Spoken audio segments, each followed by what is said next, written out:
The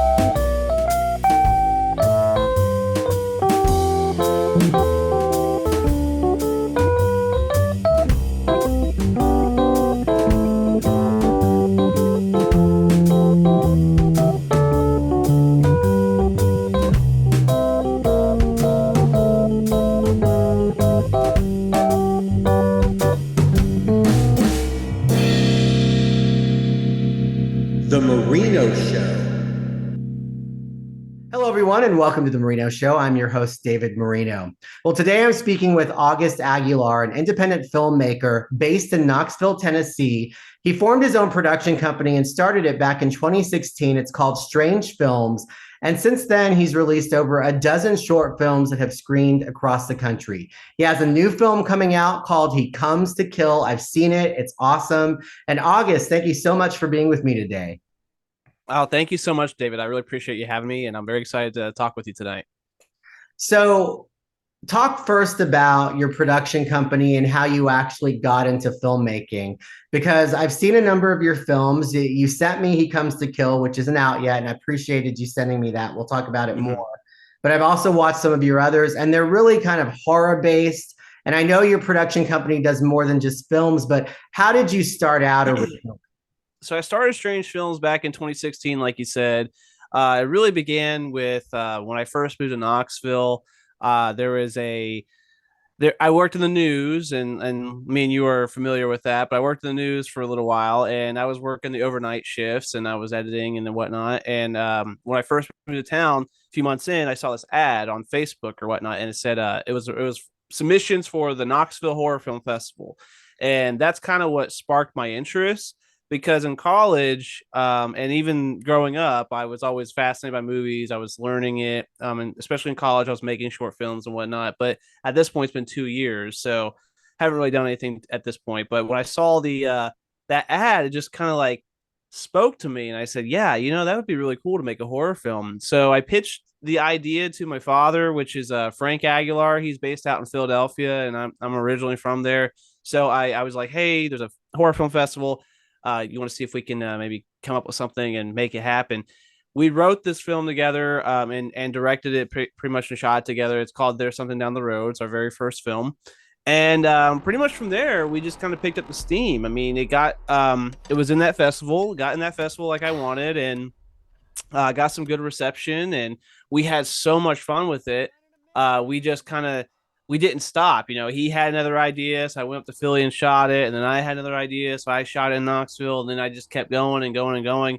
But Strange Films, the foundation, especially if you're looking at it as a whole picture, it's really influenced by like the 70s and 80s horror genre. Those classic slashers and those classic directors like John Carpenter and everything. And I love the ambiguous feel you can get when you watch something. So I really try to play with that with the audience in those films. And yeah, and obviously it's expanded from not only just making short films, but to adapting those films into comic books, and we do exclusive artwork and music and podcasts and everything like that. And those are all just things that I've loved and grown up with, and it's just kind of like I love all these things. I want to make these things for my own. So it's kind of one of these things where it expanded to a multimedia experience. But Strange Films, yeah, just found we started back a few years ago, and we've had a lot of fun since, and we finally kind of created a brand that people are following along and enjoying. So that's what's really really exciting about it. What was your favorite growing up? What did you watch that sort of has inspired you to start making the films that you make today?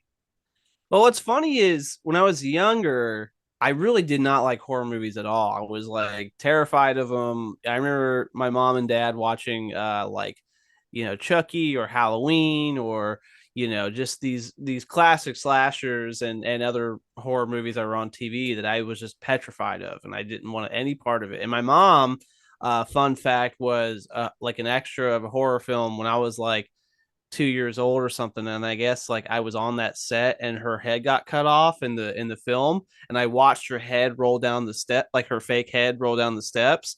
And I think maybe that's what you know gave me some trauma and like just made me not want to watch horror films. But maybe it was my origin story all along, you know. So um I so when I was younger, it wasn't until I was like high school, late high school, and then in college really was when I started really liking horror films, kind of exploring it and whatnot. So um growing up, I do remember watching the Friday the 13th franchise quite a bit.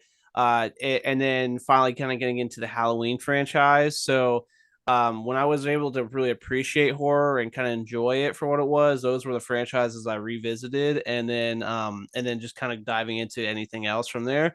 But I would say Halloween is my John Carpenter's Halloween, original Halloween is my all-time favorite horror film. I mean, I love the aesthetics of it and the ambiguous feel to it, and obviously it's just one of those classic modern like horror masterpieces that people refer to and whatnot. And I think even with my new film He Comes to Kill, it's kind of like my biggest inspiration for it. I just love those classic 80s feels where it doesn't take itself too serious, you know. It's just it's a lot of fun. There's characters that are wacky or humorous and whatnot, and they can get away with a lot more, I think, back in the day. But I do like I do like a lot of horror films that are more like in your psychological, like horror realms, and a lot of modern horror is doing that, which is kind of right up my alley, and what I've geared towards a little bit, and what I inspire to do in the future as well. So He Comes to Kill is your latest film that will be released soon. Can you talk about that for us? It's my take on like if I had to make my version of Michael Myers, my version of Halloween, and it's about Stanley Elk, who is without giving a lot of backstory in the film or in general, he's just this kind of like this insane killer who gets let out by a guard for an escape of this insane asylum, which, as you've seen, is pretty wild. Hey, you hear that? That's the sound of freedom. Trust me, you're gonna love this. Channel 9 News. We're coming to you live today from outside Rivera Asylum, where authorities have confirmed that mass murderer Stanley Elk escaped earlier today.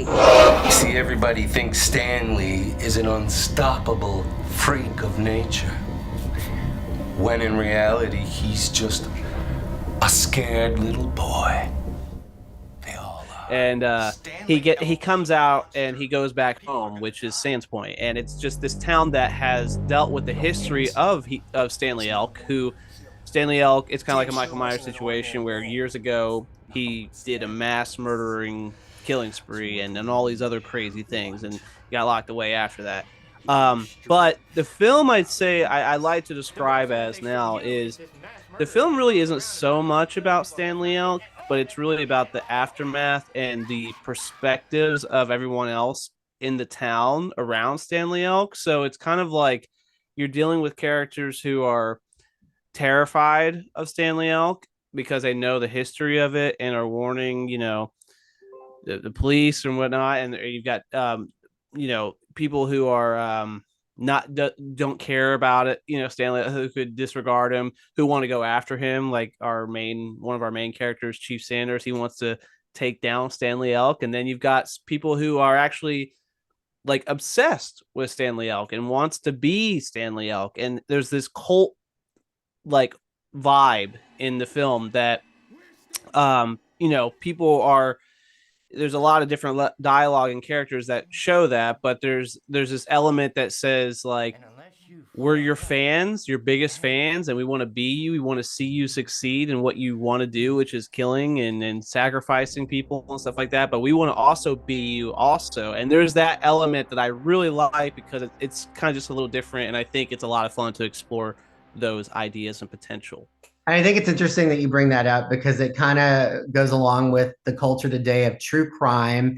And you see people who are obsessed with these killers. I mean, you've heard about them writing to them in prison, etc. Mm-hmm. And so when you brought that up, it made me think of sort of the culture today where true crime is bigger than ever. And I think there's a huge obsession with, Dahmer, for example, was the Yeah. recent series on Netflix, and John Wayne Gacy, Ted Bundy, all of those serial killers. There is this just obsession with them. So I feel like it's very relevant to what we see today. Do you feel that way as well? Yeah, I definitely do. I mean, it's the podcasts and everything else. You see people are obsessed with those, the true crime TV series and everything. Even the dramatizations, you're almost making these dramatizations like the Dahmer show, for example. You almost kind of like rooting for Dahmer at some points because you're just kind of like it's probably honestly just because of is it Evan Peters? Evan Peters, Evan yeah, Peters, who American Horror plays Story. yeah, Yeah. obviously he's an amazing actor. I've watched him in a ton of different things, but you like him so much as an actor, and he's doing such a great job. And he's like, he's drinking beer all the time, and and you're just like, oh man, this guy's kind of whatever. But like like it. But that's what dramatization is with these shows. And then but when you have like actually like maybe in real life, when you actually have insane or mentally ill people who are just like insanely obsessed with these kind of dark people, they can become copycat killers. They can become like, wanting to do their own dark reimagining works of art, in their own way or whatever. Like and we've seen that in history through true crime documentaries and whatnot. And it's not really talked about too much, but I definitely think there is like a modern day obsession with like serial killers and true crime and everything like that. That's more of just like an imagination, like, oh man, that's so crazy to watch, and I'm obsessed with watching things like that. But you have to kind of think like there are probably people who maybe if they are feeling those ways maybe in their own way, they see that and they're inspired by it and they want to do that themselves. And that's what's scary. I really think that's terrifying. So that's kind of what I wanted to play with in He Comes to Kill, just with some certain characters in that film. What I also appreciated about the film is that there's humor in it. Like you mentioned, Yeah. Chief Sanders, he's hilarious. Yeah. Because I feel like we all kind of know somebody who's a hot mess, and he is that kind of hot mess in a way. Yeah. But he's also the one that's responsible for going after the killer. So it's just it's a fun kind of play, with the character. I really liked that a lot. So you actually write, your films, produce, direct, all of it. One of the things that I have a lot of respect for when it comes to independent filmmakers is that very thing that you have to do it all. And you almost, from other people I've interviewed, have a community of actors, whether it's family, friends, people that are talented in your community.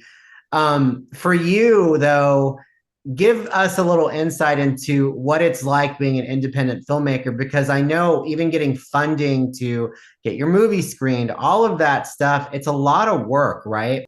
Essentially, as a whole, this project it's the biggest thing I've ever done. So, I mean, a 50-minute film, normally if I'm shooting something, it's like on a weekend, maybe 1-2 days at most, pretty low budget. We've already got, maybe order a few props and get some food and drinks for people and whatnot, but that's it. But with this, I worked with, I think, maybe 30 different people as far as all the cast, maybe even just casting alone. And then crew and everything like that too, in multiple locations with such a huge, ambitious story. It really evolved into that. Like it wasn't supposed to be that at the beginning. It was supposed to be one of these things where it's like, oh, I'll take 2 weekends and shoot like a short, But as it evolved and became such a large project, I quickly felt the overwhelming sensation, like, oh man, what did I get myself into? Like this is how am I even going to pull this off? So next thing you know, I'm planning 6 weekends of shooting with and before all that, I'm out.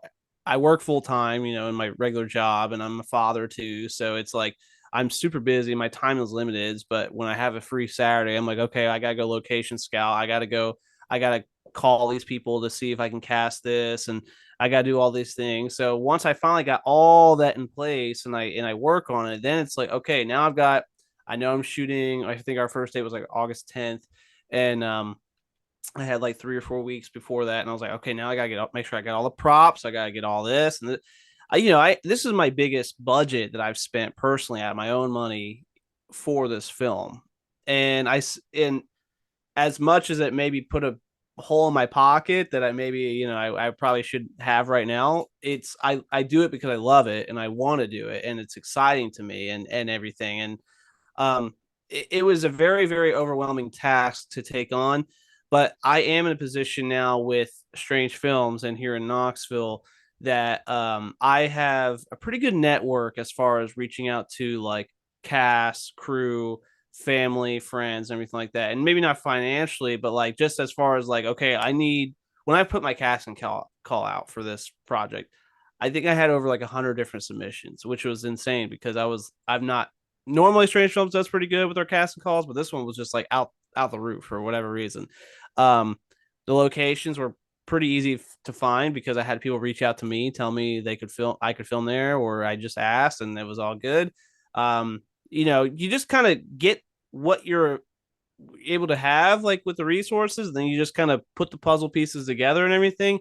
But it was very stressful. I mean, it was like, you get 3 weeks into shooting and you're just exhausted, because it's like I said, a full-time job and a dad, and then going to shoot on the weekends, and then you have like pretty much no time to rest. And you're like, oh my gosh, this weekend I got to shoot again. But I think it's for indie filmmaking, that's part of the grind. I think it's just one of these things where you're not.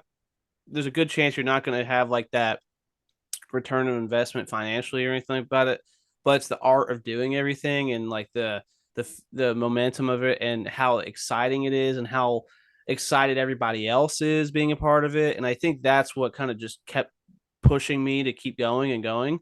And I'm really proud of everything. I mean, it's not a perfect film. I mean, it's got its flaws and everything, but it was a really, really exciting process. And I think knowing that when I was getting like 3 or 4 weeks in shooting and I had a couple weeks left, but I was like, man, this film is shaping up differently than I expected. This film is going to be longer than I expected and all these things. It's like, this is going to be a really fun project for me to release and that people are just like really, really excited about. So, yeah, I just the overall process it's daunting and it's very stressful in the moment. And then even after shooting it all, looking at all that footage, it's like, oh my gosh, like how am I even going to edit this? That was a whole thing too. I was staying up, I got to get up at like 6 in the morning every day, and I'm staying up till 11, 12 o'clock just editing after my kid goes to bed. And that's like doing that every day for weeks at a time. And when it's finally done, whoo, it's like, okay. But, it was really exciting. It was very, very exciting. But yeah, doing it on a no budget indie scale, it's definitely a lot of work, a lot of challenges and whatnot. But I think the overall excitement of it is kind of what kept me going. So what's the release process like now for the film? Yeah, so the release is the public release is going to be on November 19th. I've got a local theater premiere here in Knoxville. Pretty much all the cast, crew, friends, family, and anyone in the public can come. It's a free screening. So we're having that on the November 19th, but it's also going to be released on YouTube later that night as well, just because I want I want it to be out there. I want anybody to come check it out, especially as much as I've hyped it up, and people who aren't seeing it. But beforehand, I'm doing things like this. I want to promote the film as much as I can because it is exciting and whatnot. There's a lot of different people involved, and we're actually doing a physical media release, like so DVDs and Blu-rays and whatnot of the film itself. Because I'm still, even though the days of streaming, I'm still a collector of physical media. And I know there's a lot of people who like to do that as well. And especially in the local community who've been a part of it, they want to have that as part of their collection to say that they were in it. Movies, what I love about movies is like, they just leave that everlasting impact, with people and their effects on them and just kind of shows a little bit of their creative mindset. Maybe like even if you don't really fully understand that person, you're like, well, he was thinking that he was inspired by something to get that out. It's really interesting that you do all different types of things. You said the podcast, comics, the films. What will people find if they go to visit your website? So yeah, so strangefilmstudios.com. And that goes for all of our social media and YouTube channel as well, Strange Film Studios. But the website, I should need to update a little bit of it, but mainly you're gonna find pretty much like who we are, what we do, and you'll be able to immediately find all of our films right there available to watch. Those There's a whole tab of our work, and it's got all of our films listed. You can watch them all for free anytime. And then you'll see our different like styles of merch that we offer, but our comic books are one of the things that we heavily promote because we actually have three out now. The first two are adapted straight from our original films that I made a few years ago, Cindy's Birthday Party and Passenger. The films came first, and I adapted the comics. The third one, which just got self-published, is called Pandora Worlds Within, and it's influenced, I should say, by our short film Pandora, but it's more of like a fantasy adventure. Like the concept of Pandora is just applied in a much more like use your imagination way, versus like what I couldn't do physically filming. So three comic books out. Yeah, we have a couple podcasts out. One's more of a comedy podcast with with a fellow filmmaker friend of mine, John, and then we actually do have a Strange Films podcast out now as well. And that's just really where I upload like the interviews I do with other creators, commentaries on the film, and updates within the Strange Films universe and stuff like that too. So you'll kind of and you'll see all that along with like our interviews and press I've done over the years, and just how to get in touch with me. And I actually have a page that's dedicated to all of our fans, and that's just like anyone who is wearing our T-shirts or who's like showing or holding our comic books or anything like that too. So because Strange Films is really like, as much as it's something for me, we treat it as like a family. Anybody who ever works with us is like our family, so we want them to feel very valued and important because they're the ones who's keeping us like excited and inspired to keep doing more and everything too. So yeah, strangefilmstudios.com. That's where you can find all that. If people are looking for, horror or anything like that, are there some films that you would recommend that you've done that maybe are some of your favorites so far that you produced? Yeah, sure. Me and you talked before. I think people should watch Happy Mother's Day. That's one of my all-time favorite films I've ever shot and edited and directed. It's definitely like my love letter to Texas Chainsaw Massacre, the original Texas Chainsaw.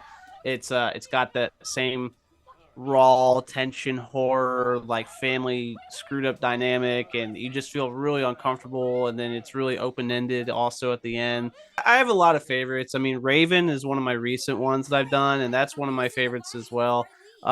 It's about a retired serial killer. Essentially, he was a serial killer back in the 90s, and he was in his prime, but flash forward years later, he's an older man, and he's sick, and he's dying and everything. And his thing is, he likes his like trigger, I guess, for killing is like black hair with women and whatnot. And so when these two women next door come in for an Airbnb, and they see he's got this black hair, and he's about to die, like he kind of just gets like this urge to go screw it one more time, and try to attack them again. And so that was I think one of the best performances we've gotten in the most dramatic experiences we have in Strange Films. And that's so I recommend that. But I also like to recommend our film called Center City.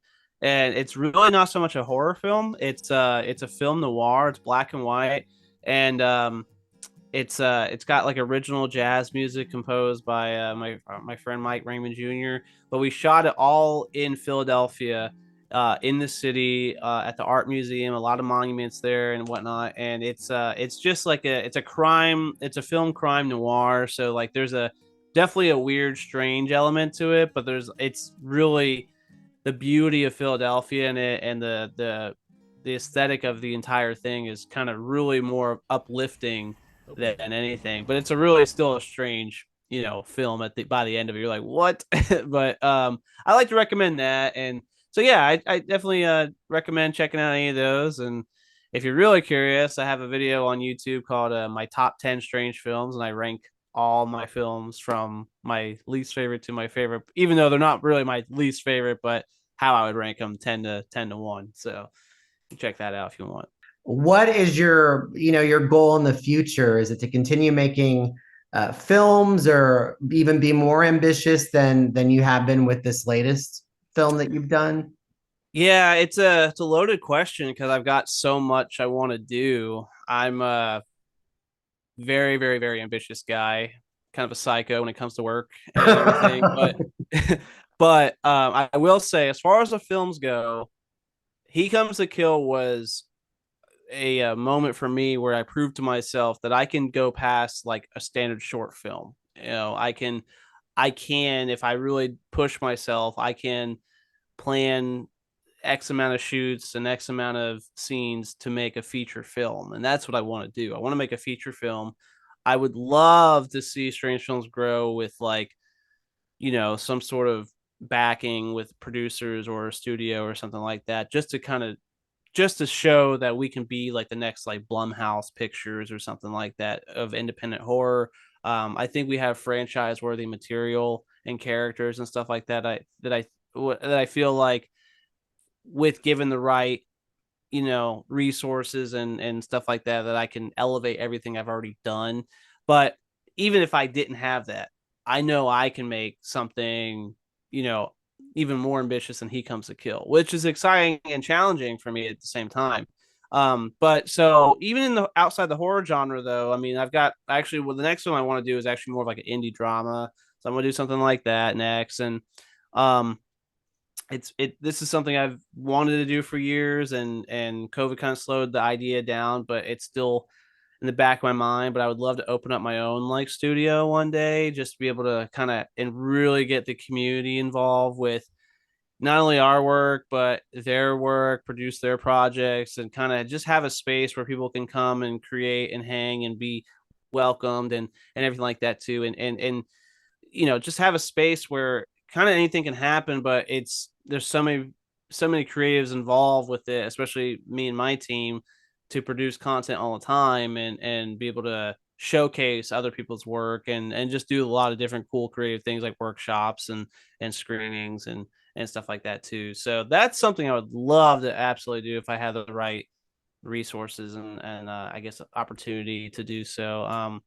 That's it requires a lot of planning, but maybe one day, yeah, I'd love to do something like that. But other than that, the films, I just hope to kind of keep getting bigger and better with quality and whatnot. Channel 9 News. We're coming to you live today from outside Rivera Asylum, where authorities have confirmed that mass murderer Stanley Elk escaped earlier today. You see, everybody thinks Stanley is an unstoppable freak of nature, when in reality he's just a scared little boy.